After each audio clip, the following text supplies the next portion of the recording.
And the Korean government has laid out its blueprint for its corporate restructuring drive. It includes a massive fund to support state-run banks that are likely to be saddled with huge amounts of debt in the process.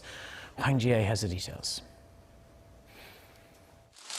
The Korean government and the central bank will create a recapitalization fund worth around $9.5 billion to expand the capital base of state banks, those being Korea Development Bank and Korea Exim Bank. The fund will allow banks to withstand the losses they're likely to incur when restructuring the country's ailing shipping and shipbuilding industries. The recapitalization fund will have a limit of $9.5 billion established with loans provided by the BOK as well as government contributions. We plan to use it to buy CoCo bonds issued by the state-run banks.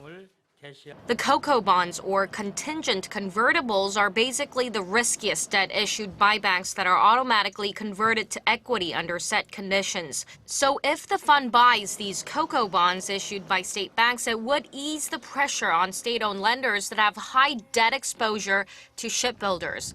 The government is planning to launch the fund next month and operate it through the end of next year. Apart from the fund that will indirectly support the banks, the finance ministry will directly inject around $850 million of capital into the Korea Exim Bank this year.